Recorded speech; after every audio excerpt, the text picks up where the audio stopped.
wabarakatuh.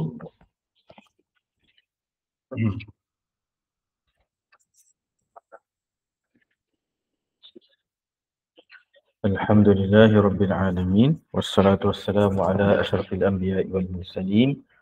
Wa ala alihi wa sahbihi ajma'in. Rabbi syrah li sadri wa yassir li amri. Wahlul uqdatan min lisani yafqahu qawli. Allahumma allimna ma yanfa'una. Wanfa'na bima 'allamtana. وزدنا علما والحمد لله على كل حال وأعوذ بالله من حال أهل النار أما بعد. Ahlan wa sahlan wa marhaban bikum. Selamat datang kepada para peserta, para pelajar teratak hadis, dan pelajaran kita pada malam ini ialah metodologi ahli hadis. Sebagaimana yang tuan-tuan, puan-puan semua maklum, dan untuk giliran subjek metodologi ahli hadis untuk bulan Oktober hanya satu kali sahaja, dan insya-Allah kita sambung apa yang kita telah belajar pada sesi yang lepas, yang mana dalam sesi yang lepas kita telah mulakan perbincangan tentang kitab hadis yang paling senior, dan kitab hadis ni masih ataupun kekal sehingga kini lah, kekal sehingga kini. Dan kita berdoa ataupun mengharapkan bahawa ini adalah satu kenyataan yang dibuat ataupun kenyataan ataupun terjemahan kepada kata-kata Imam Malik, Imam Daril Hijrah. Apabila ditanya kepada beliau, wahai Imam, sekarang ramai orang tulis kitab hadis. Disebut dalam kata-kata itu dikatakan surat Al-Muwatta'at. Wahai Imam, sekarang ni ramai orang tulis kitab hadis dan menggelarnya sebagai Muwatta'. Kemudian Imam Malik menyebut satu ucapan yang sangat dalam, maksudnya beliau menyebut ma kana lillahi yabqa, ma kana lillahi yabqa.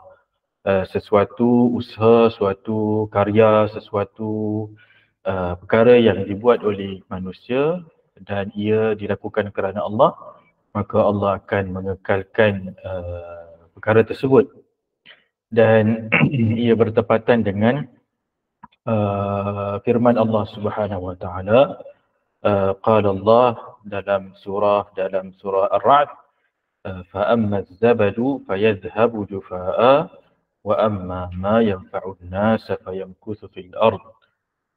Apa yang dibawa oleh air itu, kalau benda itu tidak bermanfaat, dia akan berlalu macam itu saja, dan apa yang bermanfaat untuk manusia, dia akan kekal di bumi.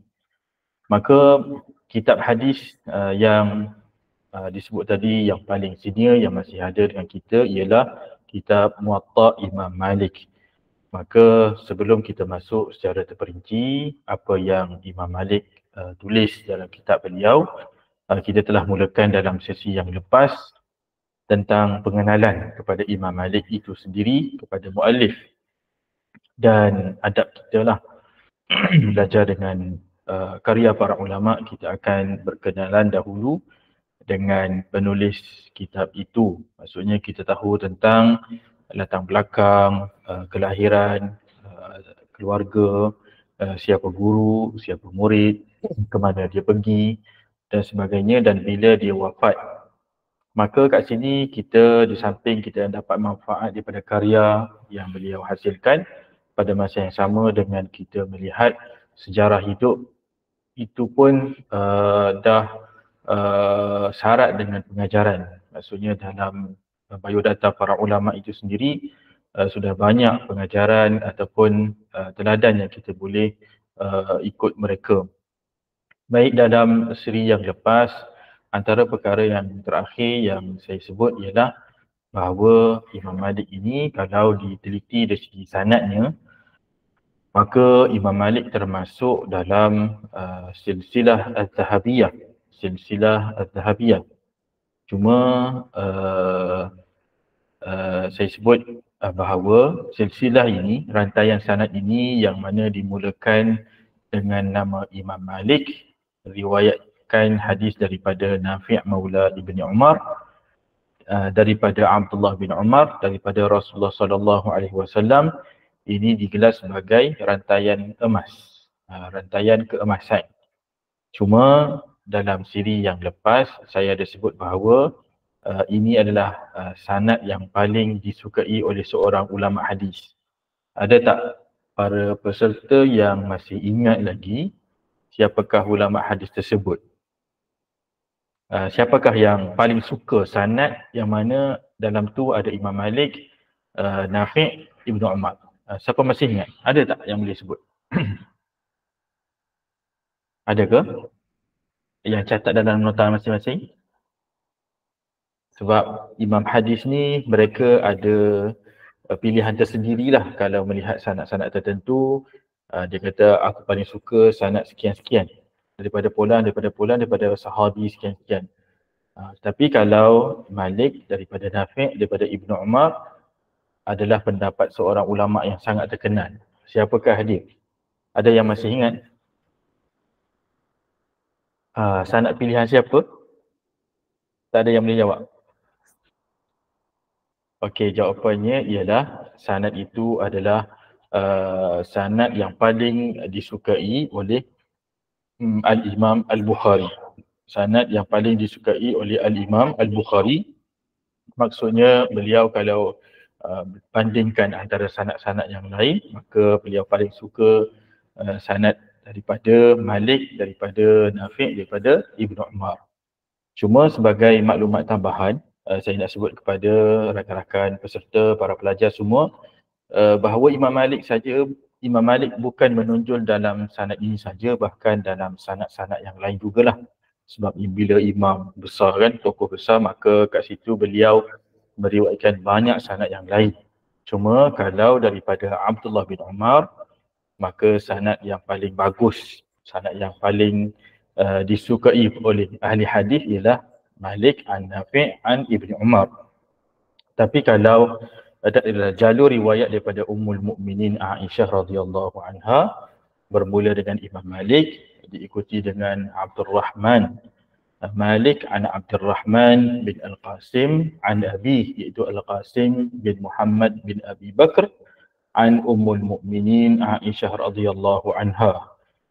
Malik daripada Abdurrahman, daripada yang Abdurrahman iaitu Al-Qasim, dan Al-Qasim daripada ibu saudaranya iaitu Ummul Mukminin Aisyah radhiyallahu anha.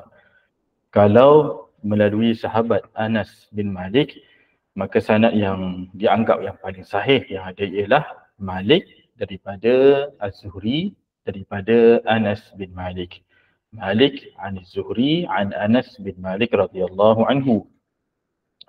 Okey, kemudian kalau sanad yang terbaik riwayat daripada Abu Hurairah ialah Malik an Abi Zinad an Al-A'raj an Abi Hurairah radhiyallahu anhu.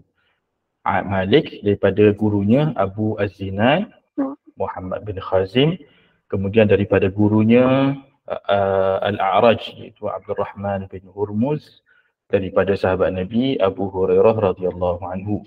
Jadi setiap sahabi itu adalah sanad-sanad yang dianggap terbaiklah. Maksudnya daripada Abu Hurairah, ulama lihat siapakah murid terbaik daripada Abu Hurairah. Kemudian setiap murid itu juga memiliki murid yang lain. Diperhatikan siapakah mereka di antara yang paling excellent. Kemudian begitulah sampai ke bawah. Maka inilah yang kita kata menjadi pilihan kepada Al-Imam Al-Bukhari dalam memilih hadis. Baik, para peserta semua, kita nak lihat seterusnya dalam nota, iaitu kita dah sebut juga tentang kita kata sejarah pengajian Imam Malik daripada Ibnu Syihab Az-Zuhri. Saya dah sebut dah hari itu secara ringkas. Sebenarnya beliau iaitu Imam Malik memang belajar daripada Ibn Shihab Az-Zuhri dan dianggap ataupun dikategorikan sebagai antara pelajar yang paling top lah, yang paling excellent daripada Imam Az-Zuhri. Untuk tuan-tuan dan puan faham bagaimana ulama hadis, khususnya para penulis hadis yang dipanggil al-musannifin, iaitu Bukhari, Muslim, Abu Dawud, Tirmidzi, Nasa'i dan Ibnu Majah, maka macam mana mereka memilih hadis-hadis perawi ini, saya nak bawa tuan-tuan kepada satu contoh keadaan di mana kita panggil filter ataupun sudut pandang para imam ahli hadis itu. Maka kalau Ibn Shihab Az-Zuhri, para ulama seperti Ibn Rajab Al-Hambali misalnya, Ibn Rajab kata kalau kita nak kategorikan student ataupun perawi daripada Ibn Shihab Az-Zuhri ini, maka ada 5 kategori utama lah, 5 kategori utama. Iaitu kita kata perawi yang level A, paling excellent, paling cemerlang, iaitu perawi yang mana memiliki sifat kekuatan hafalan, banyak hafal, kemudian bila hafal pula dia tekun, dia tak silap. Seterusnya dia bersama dengan Az-Zuhri dalam tempoh yang lama. Bersama dengan guru iaitu Imam Az-Zuhri itu belajar dengan Az-Zuhri dalam tempoh yang lama. Jadi murid ataupun student itu bila lama bersama dengan guru, jadi dia tahulah selok-belok hadis daripada gurunya. Jadi perawi itu sendiri hafalan dia bagus, dia tekun, dia jaga hafalan dia, dan pada masa yang sama dia sangat berpengalaman, dia tahu selok-belok ataupun keseluruhan hadis yang diriwayatkan oleh gurunya. Kemudian kalau kita teliti siapakah yang berada pada level yang pertama ini, seorang kita kata rawi-rawi yang berada pada grup A ni, level A ni, yang paling excellent ini, antaranya ialah Imam Malik. Imam Malik itu sendiri, bila kita teliti student-student daripada Ibn Shihab Az-Zuhri, maka Imam Malik diletakkan pada level yang pertama, murid yang sangat excellent lah. Okey, diikuti dengan siapa lagi yang lain seperti Shu'aib bin Abi Hamzah, Ma'mar bin Rashid, Aqil bin Khalid dan sebagainya. Jadi ni level yang pertama ni adalah pilihan Imam Al-Bukhari. Jadi kalau Imam Bukhari dia nak riwayatkan hadis daripada Az-Zuhri, maka dia akan memilih jalur-jalur yang mana ada nama-nama yang disebutkan tadi. Hanya perawi yang berada pada level excellent sahaja yang dipilih oleh Imam Al-Bukhari. Dan imam-imam lain lah, bila dah hebat sangat kan, macam itu adalah pilihan para imam untuk meriwayatkan hadis daripada seorang tokoh. Kemudian diikuti dengan level yang kita panggil rendah sedikit, B, yang kita kata yang baik lah, yang baik, iaitu seorang perawi ataupun perawi-perawi yang mana dari segi hafalan bagus, tekun, jaga hafalan semua tu, cuma tempoh untuk bersama dengan guru tu tak lama. Tak lama, maksudnya dia dah bila bersama dengan guru tu singkat, belajar sekejap, kemudian yalah, maksudnya tak ada pengalaman yang banyak bersama dengan guru, menyebabkan kelompok ini dah turun level yang kedua. Walaupun mereka adalah imam, mereka adalah penghafal hadis yang hebat, tapi oleh kerana bila diteliti tempoh masa mereka bersama dengan Az-Zuhri ataupun dengan mana-mana tokoh yang lain, masa yang singkat menyebabkan mereka berada pada level yang kedua.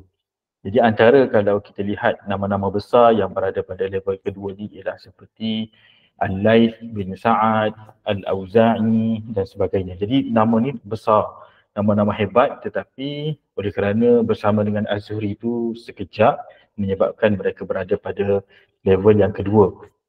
Dan Imam Muslim ambil daripada level yang kedua ni. Imam Bukhari dah tak berapa nak berkenan dah. Imam Bukhari tak berapa berkenan dah untuk ambil hadis daripada level yang kedua. Imam Bukhari sangat fokus kepada rawi-rawi yang hanya berada pada level 1 sahaja. Tetapi Imam Muslim syarat dia agak longgar. Kalau tak bersama imam lama pun, kalau hafalan bagus, seorang tokoh tu tak ada masalah, tak ada sebarang problem, cuma tak lama bersama dengan imam, macam yang Muslim masih accept lagi perawi-perawi pada level yang kedua. Okey. Imam Bukhari dah tak ambil dah.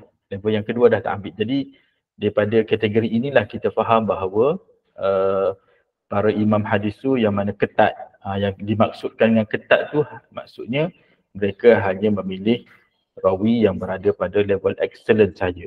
Bila dah turun ke level kedua, ketiga, keempat dan kelima, lagilah mereka tak terima. Okey, kemudian rawi yang berada pada level ketiga, maksudnya third class lah, ataupun level C, rawi ni mereka bersama dengan Imam Az-Zuhri tu lama, cuma dari segi hafalan tu dia kurang sikit. Dari segi hafalan tu lah kita kata taklah sama macam level 1 dan level 2. Walaupun mereka bersama dengan Imam itu lama, tapi bila ada problem pada hafalan menyebabkan mereka jatuh pada ranking yang ketiga. Seperti tokoh-tokoh yang terkenal yang biasa tuan-tuan puan-puan dengar ialah Muhammad bin Ishaq bin Yasar. Kan yang apa? Yang kita biasa sebut Sirah Ibnu Ishaq tu kan. Jadi dia kalau diteliti ranking mana dia dalam kalangan student Az-Zuhri, maka dia berada pada ranking yang ketiga lah. Kemudian yang keempat, yang ada masalah hafalan, dan yang ketiga tadi adalah pilihan. Ranking yang ketiga adalah pilihan imam-imam dalam kitab-kitab yang kita panggil kitab sunan. Kitab sunan seperti Sunan Abu Dawud, Sunan Tirmidzi, Sunan Nasa'i, Sunan Ibnu Majah. Maka imam-imam yang menulis kitab As-Sunan ini masih lagi accept perawi yang berada pada ranking ketiga. Imam Muslim dah tak ambil dah. Imam Muslim dah tak ambil rawi yang berada pada level ketiga, melainkan beberapa keadaan saja. Okey. Jadi nak bagi tahu kat sini, kita nampak filter ataupun tahap penapisan ulama-ulama hadis dalam menerima riwayat daripada seorang imam itu adalah berbeza-beza dengan melihat klasifikasi rawi kepada imam tersebut. Jadi Imam Bukhari dan semua imam lain ambil level 1, kemudian level 2 hanya diterima oleh Imam Muslim dan lain-lain. Imam Bukhari dah tak pandang dah level 2. Kemudian level 3 Imam Muslim dah tak pandang dah, tapi masih diterima acceptable lagi daripada imam-imam yang lain. Kemudian level 4 makin turun. Kemudian level 5, yang level 4 tadi ada masalah dari segi hafalan pun masalah. Kemudian tak duduk lama, tak belajar lama dengan Az-Zuhri. Ada lemah hafalan dan belajar pun sekejap saja. Okey, jadi ada setengah-setengah yang pakai lagi level keempat ni seperti At-Tirmidzi. Dia agak longgar sikit syarat dia. Kemudian yang kelima adalah Al-Matrukin wal-Majhulin. Kelompok perawi yang matruk, ulama hadis abaikan riwayat mereka. Sebahagian mereka tak kenal pun tetapi masih tersenarai daripada kalangan murid Az-Zuhri. Maka yang masih menerima ranking yang paling bawah ni adalah seperti Imam Ibnu Majah. Sekali-sekala dia masukkan juga rawi yang berada pada tahap ataupun ranking kelima yang paling bawah tu pun dalam Sunan Ibnu Majah, menyebabkan tuan-tuan perempuan tahulah bila ada rawi yang bermasalah dalam satu-satu kitab, dia akan menjejaskan tahap kitab itu. Dan susunan yang muktamadnya yang kita biasa sebut supaya para pelajar hafal ialah mula-mula yang paling sahih, yang paling tinggi kedudukannya ialah Sahih Al-Bukhari, diikuti oleh Sahih Muslim. Kerana ketatnya pemilihan perawi itu, maksudnya bukan sebarangan perawi yang layak diletakkan dalam Sahihain. Kemudian diikuti oleh Sunan Abu Dawud. Kemudian kalau dilihat dari segi kekuatan para perawi, maka selayaknya Sunan An-Nasa'i berada pada tempat yang ketiga sebenarnya, kerana An-Nasa'i juga sangat selektif, sangat seolah-olah setaraf juga cara pemilihan perawi seperti Imam Muslim. Tetapi walau bagaimanapun, bila diteliti dari aspek fiqh dan sebagainya, maka kedudukan Sunan Abu Daud berada pada kedudukan ketiga, kemudian diikuti oleh At-Tirmidzi, kemudian diikuti dengan An-Nasa'i. An-Nasa'i tu jatuh tu sebab bukan kedudukan kitabnya sangat, tetapi lebih kepada senioriti sebenarnya.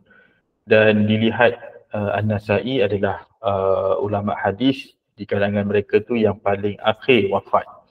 Tetapi kalau dari segi kekuatan rijal yang ada dalam Sunan An-Nasa'i, seolah-olah boleh menandingi sebahagiannya seperti rijal dalam Sahih Muslim.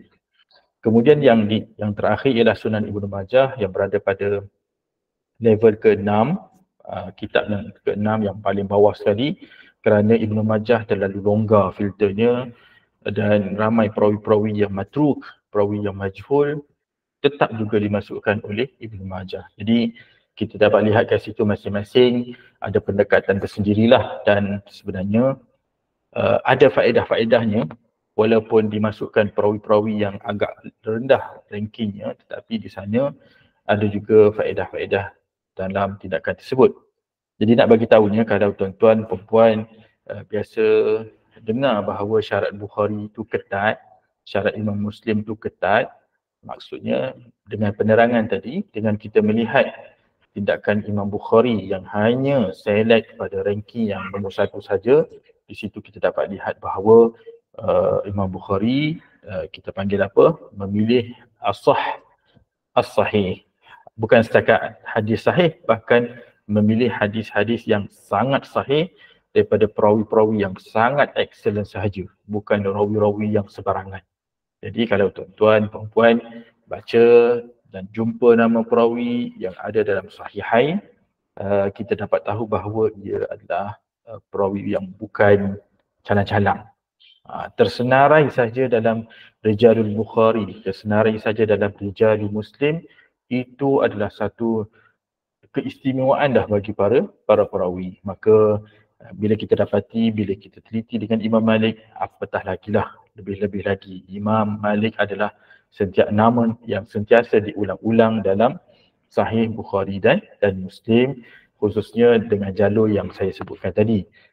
Jadi kalau tuan-tuan, perempuan, ialah di samping hafal hadis, kalau ada yang hafal hadis, apa kata upgrade kepada satu peringkat lagi, kita hafal sanad-sanad yang mana kerap diulang-ulang, dengan menghafal sanad-sanad yang terkenal, yang biasa diulang dalam Bukhari, yang biasa diulang dalam Muslim dan sebagainya.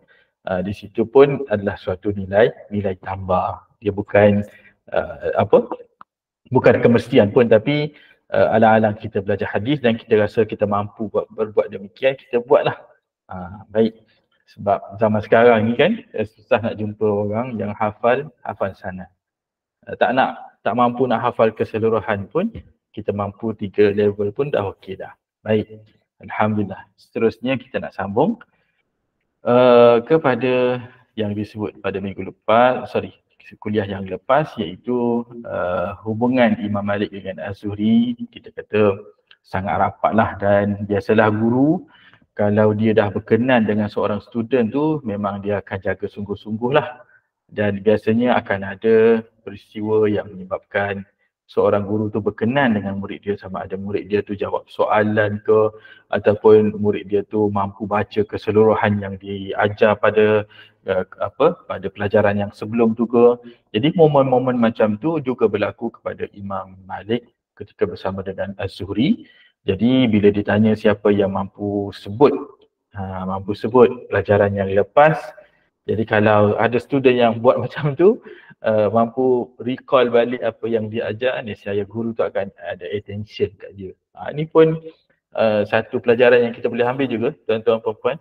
Contohnya tuan-tuan perempuan boleh jawab soalan saya. Okey, jadi kita akan kenal orang yang jawab tadi kerana dia menunjukkan effort dan dia bersungguh-sungguh nak ingat apa yang telah diajar. Baik, kita terus dengan tajuk yang seterusnya, iaitu penghormatan terhadap hadis. Ini pun sangat terkenal juga apa yang berlaku kepada Imam Malik. Beliau memang kita kata seolah-olah rahsia macam mana Allah Subhanahu Wa Taala mencampakkan rasa hormat, kita rasa segan dengan apabila sebut Imam Malik, kita rasa hebat orang ni. Dan ulama bukan setakat kita, bahkan orang yang hidup sesama dengan Imam Malik sekalipun merasai perasaan yang sama. Bila Malik rahimahullah bercakap, memberikan fatwa, memberikan kuliah dan sebagainya, maka orang yang ada dalam majlis itu akan duduk senyap je. Tak berani nak bersuara, tak berani nak sembang dan sebagainya, sebab terlalu respect, terlalu macam kita kata terpesona dengan karakter, personality yang ditunjukkan oleh Imam Malik. Dan bila diteliti apakah rahsia di sebalik perasaan itu, rupa-rupanya ulama buat kesimpulan bahawa Imam Malik adalah seorang imam yang kita panggil ta'zimus sunnah, yu'azzim as-sunnah, sangat mengagungkan sunnah Nabi SAW. Hatta dalam soal teknikal sekalipun, kalau nak baca hadis, kena mandi, bersiap dulu, pakai pakaian yang bagus, duduk dengan tenang. Tak kira lah nak mengajar ataupun nak belajar, dia memang dah jadi satu tabiat beliau. Kalau nak sebut tentang hadis, tak boleh ala kadar, tak boleh duduk dalam keadaan biasa. Maka daripada situlah nak menyebut hadis-hadis Nabi SAW, dia sangat mengagungkan hadis. Maka Allah Subhanahu Wa Taala mencampakkan pengagungan, penghormatan manusia kepada beliau. Baik, seterusnya. Okey.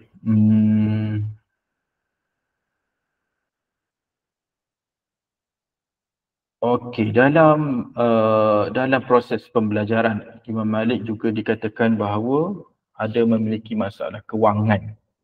Memiliki masalah kewangan sehingga kan terpaksa menggadaikan ataupun menjual apa-apa yang penting dalam rumah beliau. Dan saya teringat satu kata-kata yang diungkapkan oleh Yahya bin Ma'in, kalau tak silap saya, iaitu dia kata man talabal hadis aflas. Siapa yang belajar hadis, dia akan muflis. Muflis tu maksudnya terpaksa spend duit yang banyak lah. Kalau ulama zaman dulu terpaksa merantau, kemudian terpaksa membeli alat tulis, kertas dan sebagainya. Jadi jumlah hadis yang ditulis tu banyak, rihlah dan sebagainya, berjalan jauh, maka menyebabkan mereka kena spend duit yang banyak lah. Dan Imam Ahmad pun dia memiliki kesukaran yang sangat dahsyat lah. Ada yang muflis. Ibnu Ma'in walaupun mendapat harta warisan yang banyak sekalipun, tapi oleh kerana duit tu digunakan untuk belajar hadis, duit tu habis macam tu, beribu dinar sekalipun habis. Okey.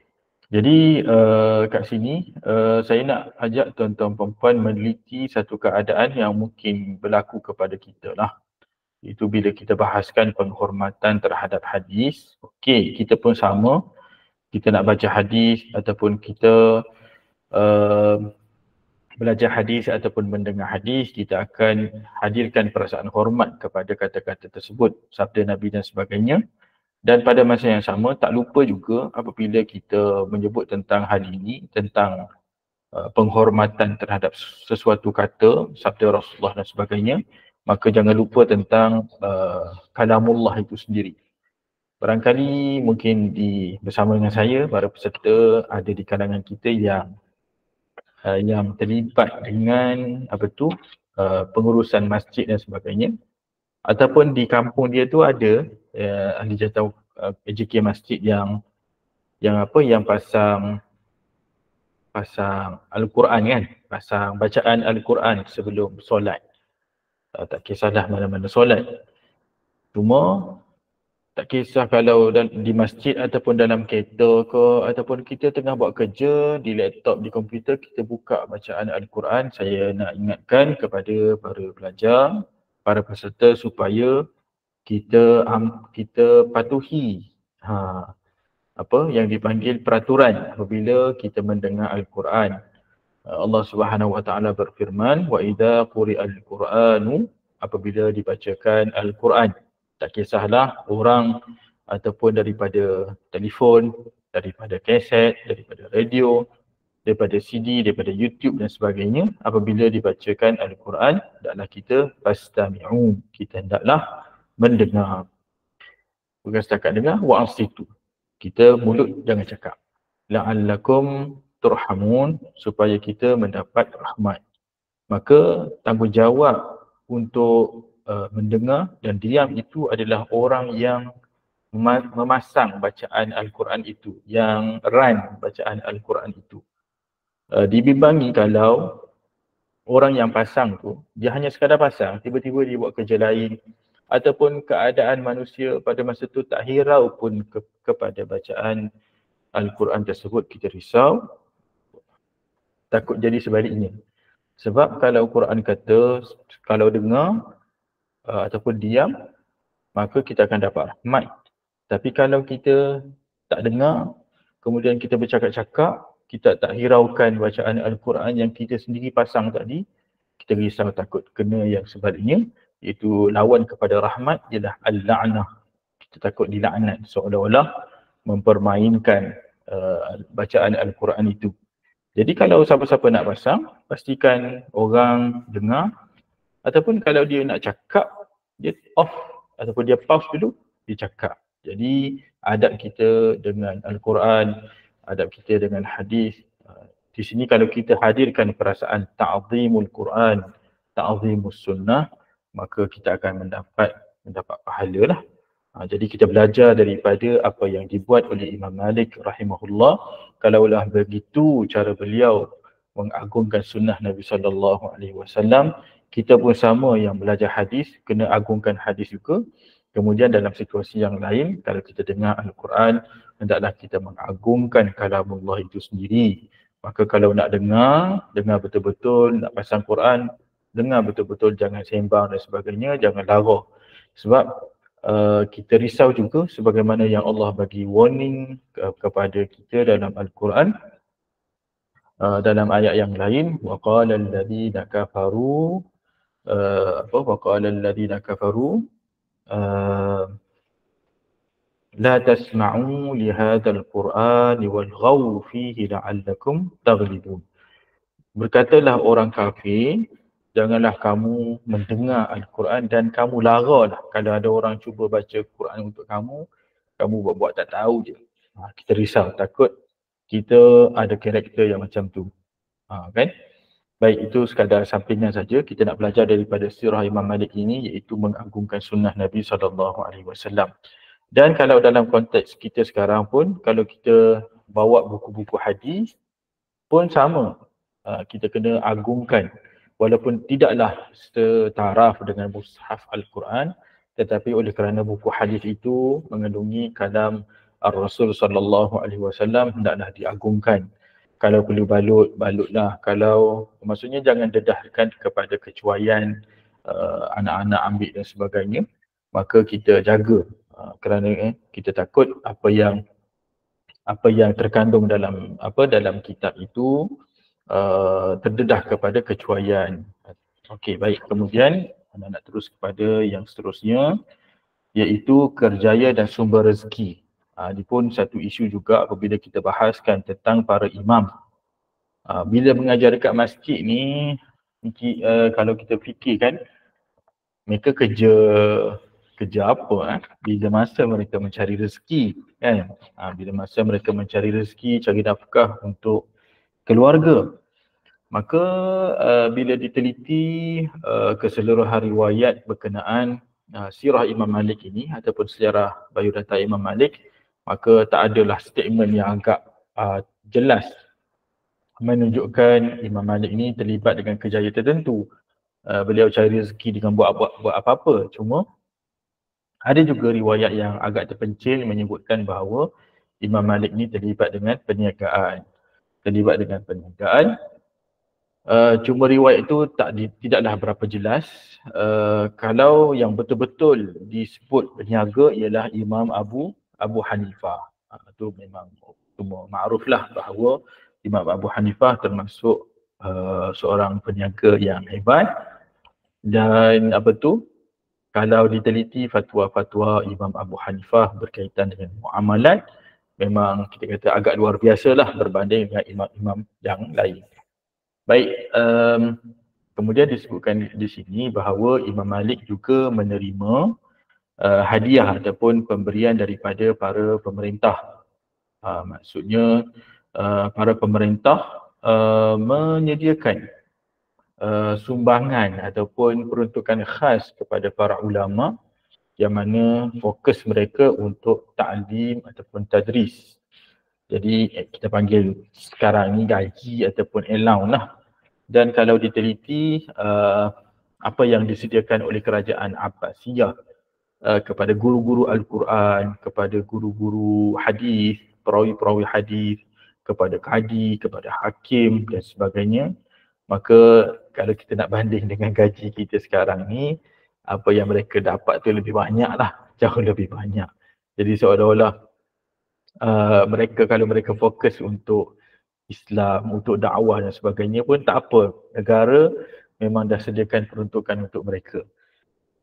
Okey, dan tambahan daripada apa yang tercatat dalam nota ini, bila Imam Asy-Syafi'i rahimahullah pergi belajar dengan Imam Malik, maka pada masa itu berlakulah satu dialog di mana Imam Syafi'i bertanya Imam Malik, "Wahai Imam, kamu ni, Tuhan ni tak kerja ke? Macam mana cari rezeki?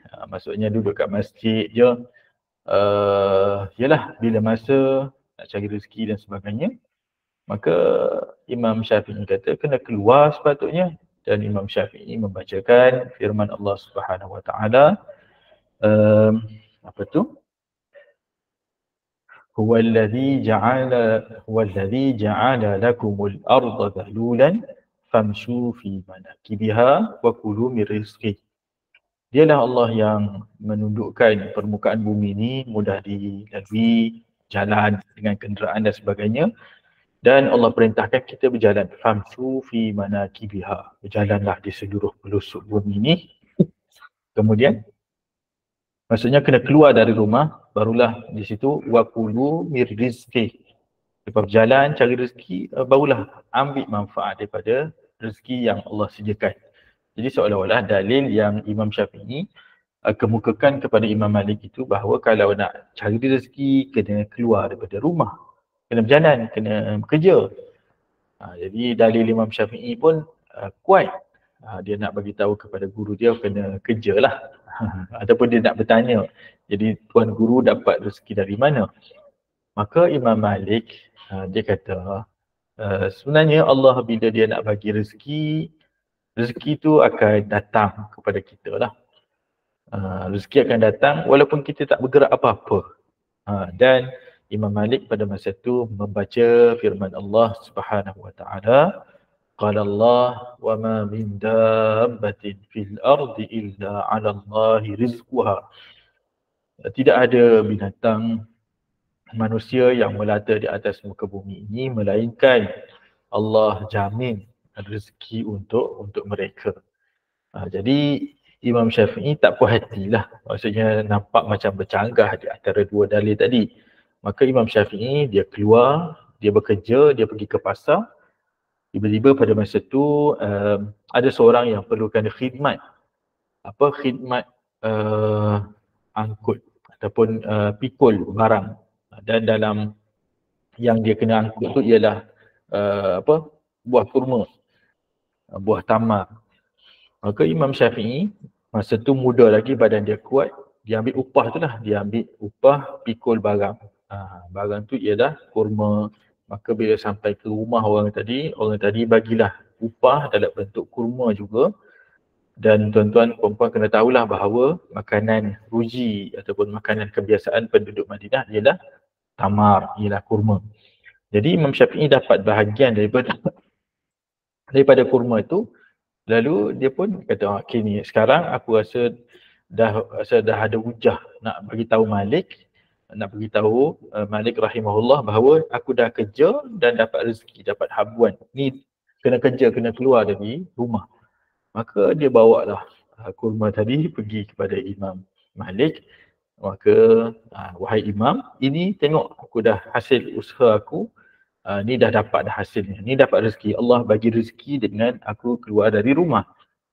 Maka Imam Malik pun bila Imam Syafi'i bagi kurma tadi, mereka makan bersama-sama. Dia kata, wahai Syafi'i, inilah rezeki yang Allah datangkan kepadaku tanpa aku bergerak ke mana-mana pun. Maksudnya kerana Allah dia takdirkan untuk kita dapat rezeki, dapat sesuatu, memang ia akan datang kepada kita walaupun kita tak bergerak ke mana-mana. Jadi sebenarnya apa yang dibuat oleh Imam Syafi'i pun betul, apa yang dibuat oleh Imam Malik pun betul. Kerana rezeki Allah yang dia nak hadirkan kepada kita tu, bentuk yang pertama ialah dengan kita cari dan kita usaha, seperti yang ditunjukkan contohnya oleh Imam Syafi'i.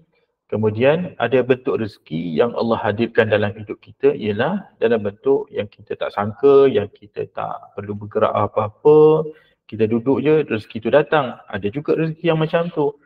Dan ada yang ketiga ialah kita terserempak dengan rezeki tu tapi ia bukan milik kita. Hampir-hampir menjadi milik kita tetapi tak jadi milik kita. Kan? Juga berlaku kisah dalam hidup seorang imam iaitu Imam Syafi'i sendiri. Dia datang jumpa seorang lelaki. Lelaki tu sedang makan tengah hari. Dan kebetulan makanan yang dibuat tu pada zaman dulu tu dia macam bentuk bulat macam tu. Lalu Imam Syafi'i bila dia lalu dekat lelaki tu sambil naik kuda, maka lelaki tu jemputlah. Lelaki tu dia bentukkan makanan tu bentuk bulat, hampir-hampir dia nak makan. Maka bila Imam Syafi'i datang, dia ajak, wahai Syafi'i datang, makan sekali. Jadi dia ambil yang dibentukkan bulat tadi, hampir-hampir dia nak letak dalam mulut dia tu, dia bagi dekat Imam Syafi'i. Kemudian Imam Syafi'i bila sampai, bila dia dapat makanan yang berbentuk bulat tadi, hampir-hampir letak dalam mulut dia, nak kunyah tu, tiba-tiba datang lagi seorang lelaki yang kata dia sangat memerlukan makanan, dia terlalu lapar. Maka daripada situ Imam Syafi'i pun bagilah kepada lelaki yang ketiga. Jadi apa yang kita dapat dalam hidup ni, hampir-hampir kita mengecapi rezeki tu, tapi kalau Allah tak takdirkan untuk kita kecapi, ia tak akan kita dapatlah walaupun hampir-hampir dapat. Jadi para pelajar semua, jadi walaupun kita tak ada data yang konkret apa yang dilakukan oleh Imam Malik dalam hidup beliau untuk mencari rezeki dan sebagainya, tapi daripada keseluruhan riwayat yang dikemukakan tadi, Imam Malik tidaklah melarat hidup dia. Bahkan disebut antara imam yang agak berada, ada pakaian yang bagus. Itu pun mungkin kita kata ada kaitan juga dengan pemberian daripada para pemerintah. Okey, Alhamdulillah. Seterusnya kita nak pergi kepada peringkat yang berikutnya. Alhamdulillah jam 10 dah. Ada masa sekitar 15 minit lagi. InsyaAllah. Okey, bila Imam Malik setelah kita panggil melalui fasa yang kita panggil fasa belajar. Fasa belajar, maka biasalah bila dah belajar bagus, kemudian ilmu dalam diri tu dah syarat penuh dengan ilmu, maka dia akan datang satu desakan bahawa ilmu yang ada dalam diri kita ni perlu disampaikan kepada orang. Cuma perlu kepada masa, perlu kepada pengiktirafan, perlu kepada peluang, perlu kepada masa yang sesuai lah.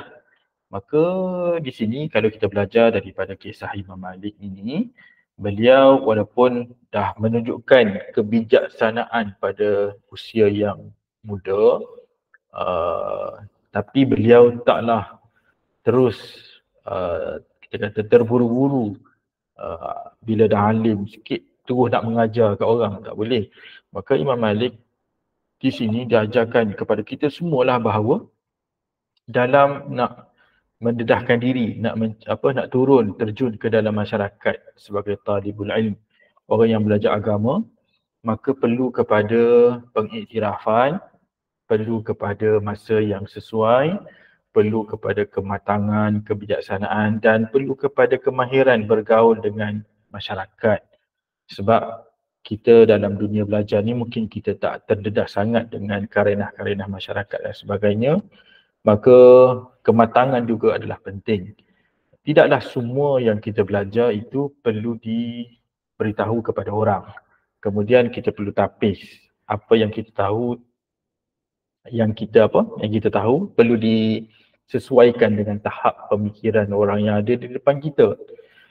Mungkin kita belajar silibusnya hebat-hebat tapi tidaklah semua. Contohnya apa yang kita belajar dekat mana, India ke Pakistan ke Madinah ke Mesir ke Jordan ke, tak kisah mana-mana, silibus kat sana tu hebat-hebat tapi bukanlah semua yang berada di sana tu kita kena bawa balik dan terus sampaikan kepada masyarakat di Malaysia. Jadi kat sini perlu kepada hikmah, perlu kepada kematangan, sebab kita perlu pilih-pilih. Ada yang sesuai kita sampaikan dengan kadar segera, ada yang kita perlu tangguh.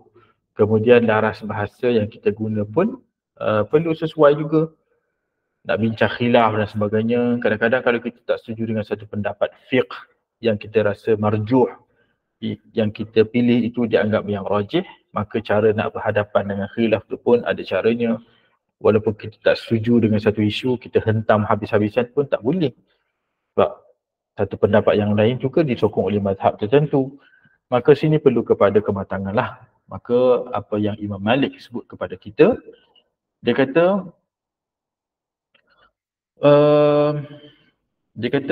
bukan semua orang dibenarkan untuk duduk dalam Masjid Nabawi dan mengajar. Laisa kullu man ahabba an yajlisa fil masjid litahdithi. Jadi bukan semua orang yang rasa nak menyampaikan hadis dibenarkan untuk berbuat demikian. Bukan setakat menyampaikan hadis, bahkan memberikan fatwa. Fatwa ni lebih kepada hukum lah. Jalas, maksudnya dia dibenarkan berbuat demikian seolah-olah dah ada pihak yang memantau ataupun ada lajnah ataupun orang yang memastikan ada orang yang layak dan ada orang yang tak layak. Maka kat sini kalau dalam konteks sekarang diperkenalkan sistem ataupun kita panggil tauliah. Maka bukan untuk menyusahkan tetapi untuk memastikan orang yang terlibat dengan masyarakat menyampaikan ilmu agama ini adalah betul-betul diiktiraf, apa yang dia bakal sampaikan itu adalah betul dan sebagainya. Kemudian dia kata dia kata dalam konteks budaya di Madinah pada masa itu, dia kata hatta yushawir fihi ahlus salah wal fadl wal jihah min al masjid. Jadi melainkan dia kena minta pandangan, recommendation ataupun tazkiyah, pengiktirafan daripada orang-orang yang dah lama, senior-senior, orang yang dah lama mengajar di Masjid Nabawi dan sebagainya. Kat situ kalaulah mereka dah recommend, maka layaklah pada masa itu. Maka dalam konteks Imam Malik dia kata sebanyak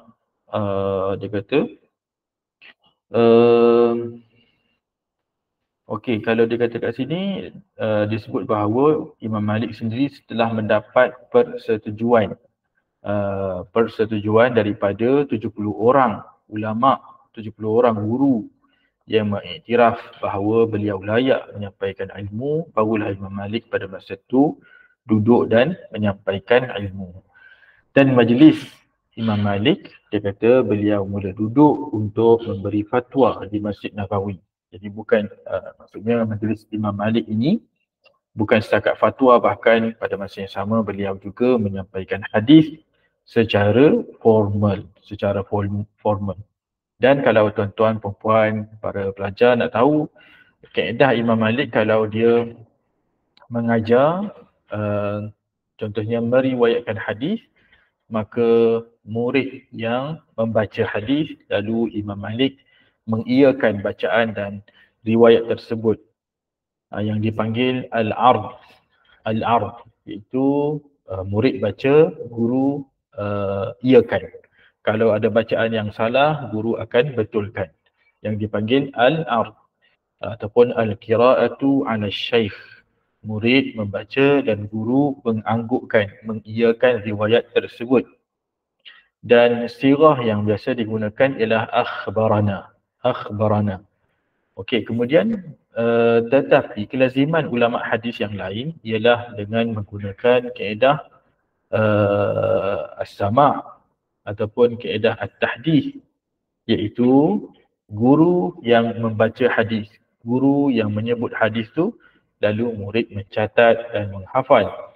Itu kita kata yang lazim, yang orang lain buat. Tapi bagi Imam Malik, dia tak baca, dia hanya dengar student dia baca dan dia iakan hadis tersebut. Kalau yang pertama, yang digunakan oleh ulama-ulama lain, iaitu as-sama' ataupun at-tahdith, maka lafaz ataupun teknikal yang disebut dalam sanad tu biasanya ialah haddatsana. Haddatsana. Okey, jadi Imam Malik bukan setakat majlis hadis saja, bahkan beliau menjawab soalan, memberikan fatwa dan sebagainya. Okey, kemudian okey, jadi Imam Malik ni mengajar dalam Masjid Nabawi lah. Dalam Masjid Nabawi, dan kedudukan beliau adalah berhampiran dengan kita panggil maqam Rasulullah sallallahu alaihi wasallam. Okey, tuan-tuan puan-puan boleh tengoklah. Ini kita kata gambaran keadaan Masjid An-Nabawi pada zaman dahulu. Pada peringkat awal macam inilah secara ringkas kan. Okey, kemudian kalau dari segi perluasan Masjid An-Nabawi, kalau dimulakan dengan kawasan hijau yang yang paling kecil itu adalah saiz yang kita kata pada zaman Rasulullah sallallahu alaihi wasallam, kemudian diperluaskan pada zaman Umar, zaman Uthman dan para khulafa yang lain, dan yang color merah ni ialah yang sekarang lah, yang diperluas oleh kerajaan Arab Saudi.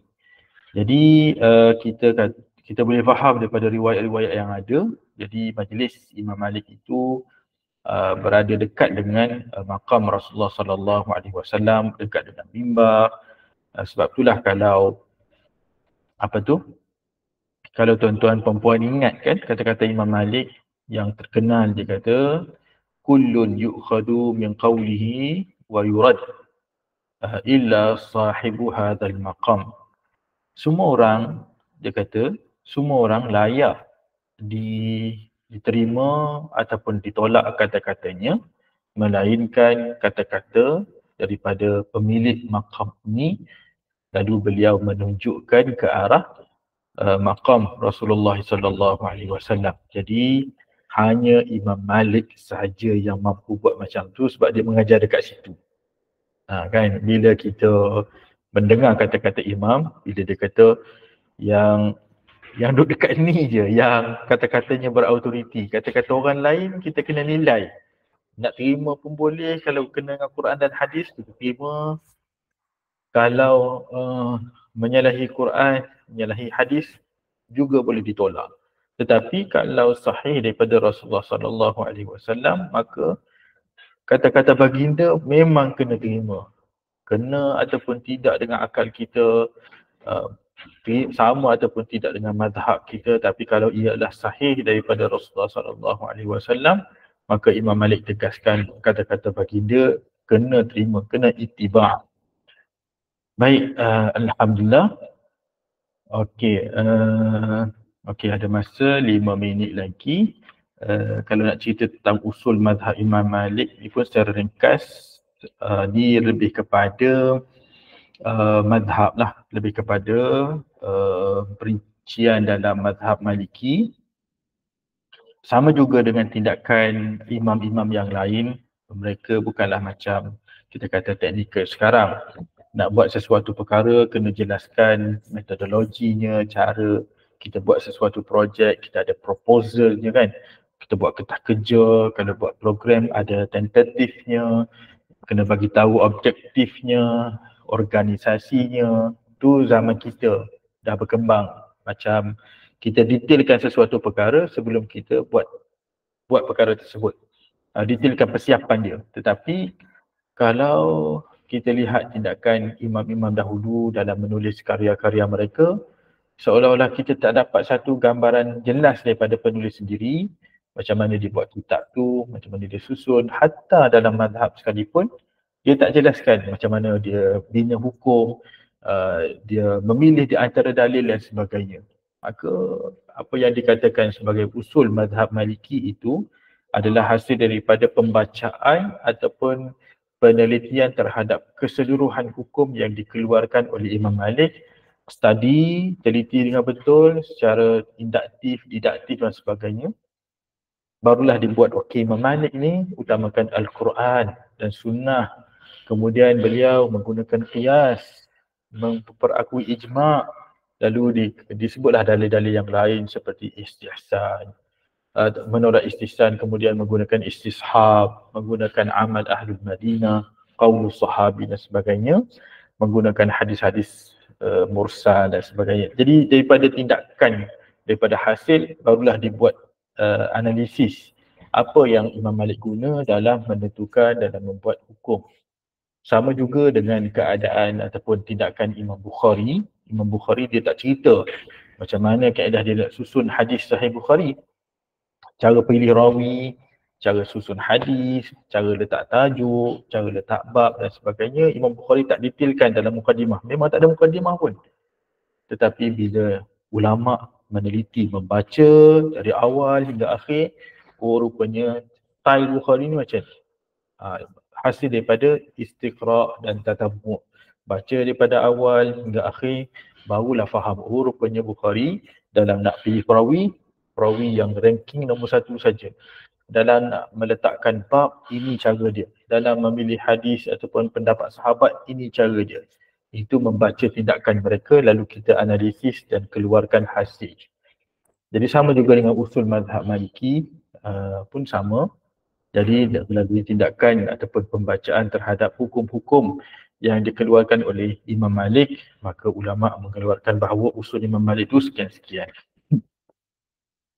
Baik, saya rasa okey, inilah dalil-dalil yang digunakan oleh Imam Malik dalam membuat hukum.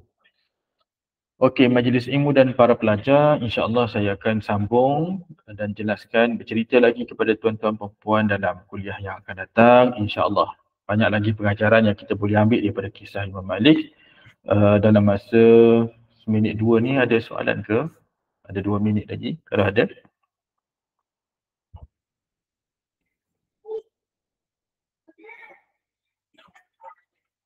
Okey. Baik, kalau tak ada, insya-Allah kita akan sambung lagi biodata ataupun biografi Imam Malik dalam kuliah yang akan datang. Mungkin 1 ataupun 2 kuliah lagi, insya-Allah baru kita tamat bahagian biografi. Barulah seterusnya kita akan lihat kandungan kitab Muwatta Imam Malik. Baik, saya rasa setakat itu dulu. Alhamdulillah selesai. InsyaAllah kita tangguh dalam majlis yang akan datang. Subhanakallahumma wa bihamdik asyhadu an la ilaha illa anta astaghfiruka wa atubu ilaik. Assalamualaikum warahmatullahi wabarakatuh.